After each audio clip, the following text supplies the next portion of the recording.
Tignan ninyo guys, oh. Akala mo alas 4 pa lang. Pero ang oras ngayon dito guys, alas 7 na ng gabi.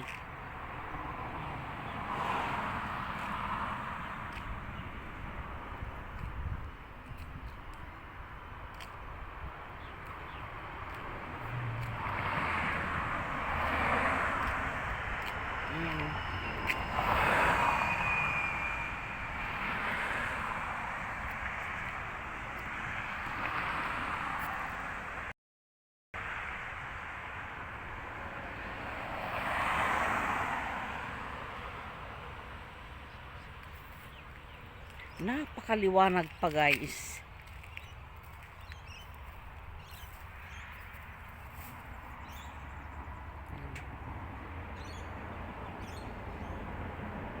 Nandiyan ang sikat ng araw.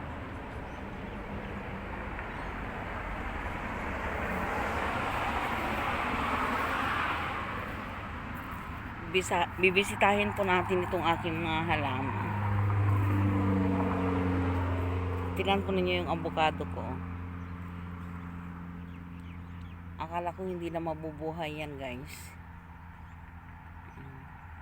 Ayan, may mga sibol na yung mga ano niya. Lumalabas na yung mga maliliit na dahon guys.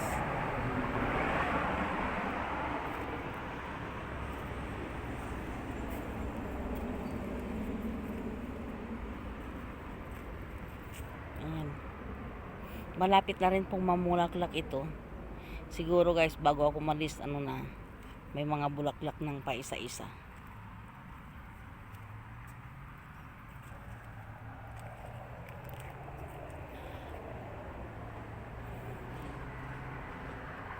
Malalaki na rin po itong mga kamote ko.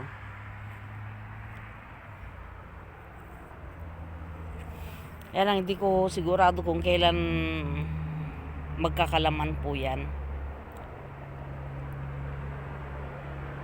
Palagay ko mga 1 taon guys.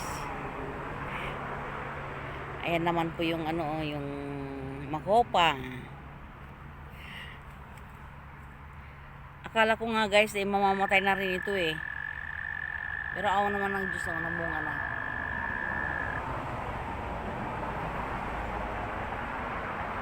Mas healthy po yung mga kasamahan po niya sa loob ng bakuran po namin. Nasa gilid po ako ng highway.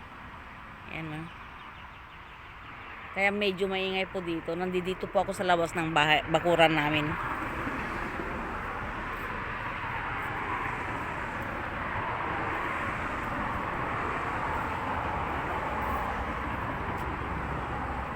Ayan po yung mga kon ko. Itinanim ko naman po na papaya. Kahit sana mag 2 inches lang po bago ako umuwi eh. Ayan o. Yan lang ang problema dito guys eh. Napakatagal lumaki ang mga pananim. Dahil po sa paiba-ibang weather. Kung ngayon po napakainit, bukas naman po napakalamig. Ayan po. Malaki-laki na rin po itong pakwan ko. Iyon nga pong sinasabi ko, hindi pantay-pantay. Sabay-sabay ko pong itinanim ito pero hindi ho sabay-sabay lumalaki katulad po niyan. Oh. Ayan po yan. At saka ito, sabay lang pong itinanim. Pero sa nakikita naman ho ninyo mas healthy ito.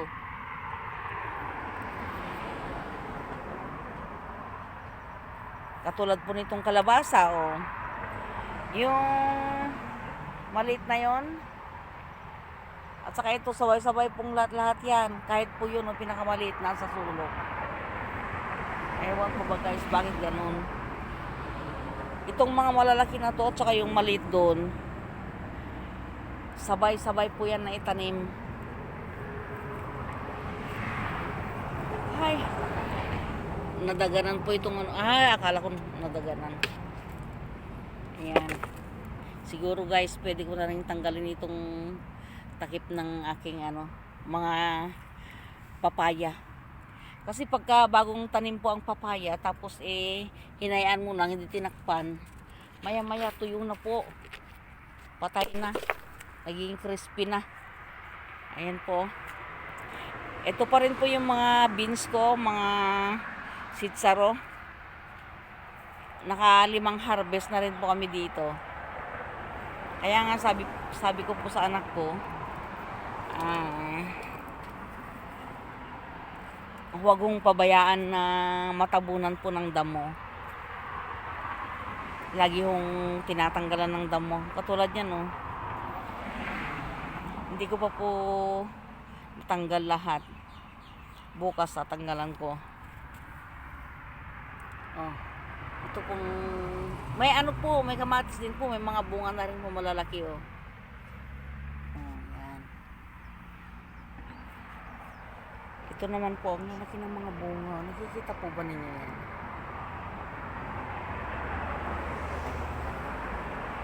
Nakakatuwa po. Ilang puno lang ito? 1, 2, 3, 4, 5, 6. 6 na puno lang po ito, pero naka-harvest na rin po ako ng mga mahigit 1/4 kilo. Kasi bagong harvest lang po. Bagong harvest lang po itong, yun yung unang ani ko naman po. 1/4.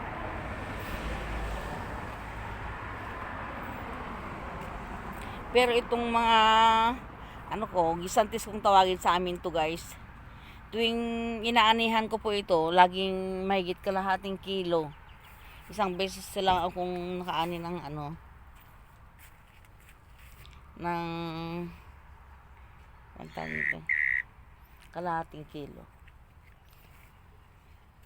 Ayan po yung kaibigan ng kapitbahay namin.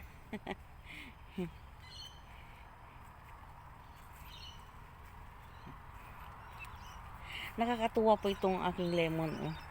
Napakaliit pa po pero ang daming bunga, ay bulaklak. Sana matuloy itong mga maliliit na bulaklak nito. Ayan, oh. Ayan, may bunga na rin.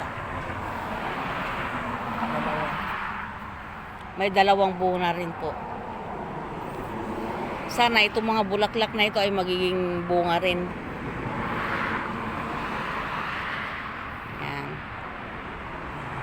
Meron din po akong pakuan dito, kasabayan po ng mga malalaki doon.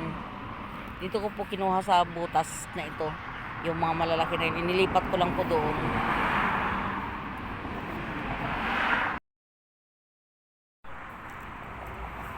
Tignan po ninyo, oh.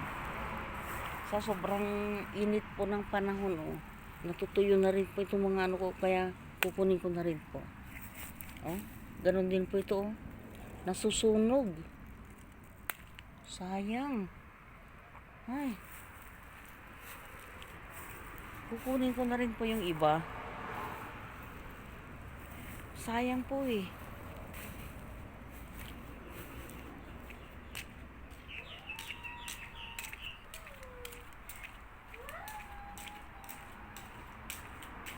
Mumulaklak na rin po yung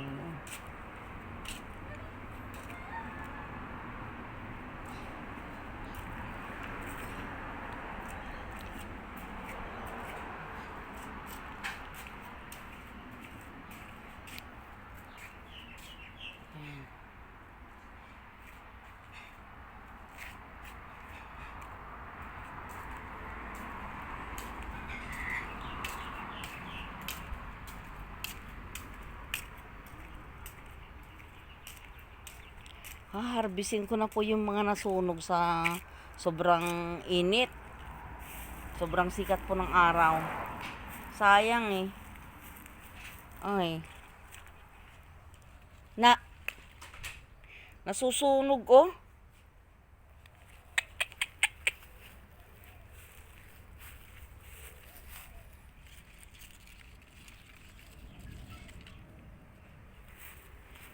Ayan.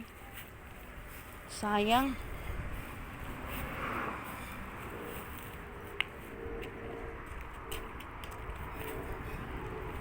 Ito pa, oh. Huwag daw natin antayin na mabulok pa.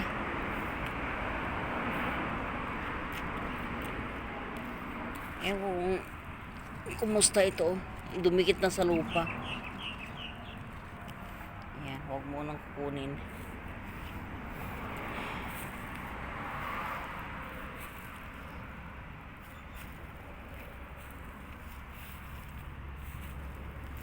Hindi ho maayos yung ano dito yung sikat ng araw.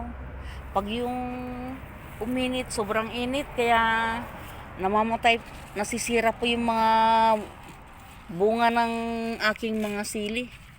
Oh, ang lalaki na ng mga bunga, oh. Ayan, oh.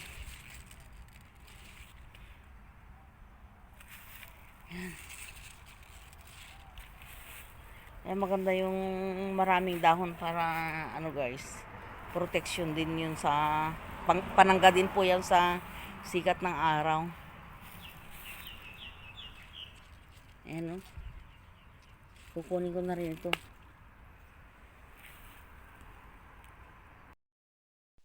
Hanggang dito na lamang po guys. Sana po nag-enjoy po kayo sa aking mga video. Don't forget to like, share, comment, and subscribe. Bye guys!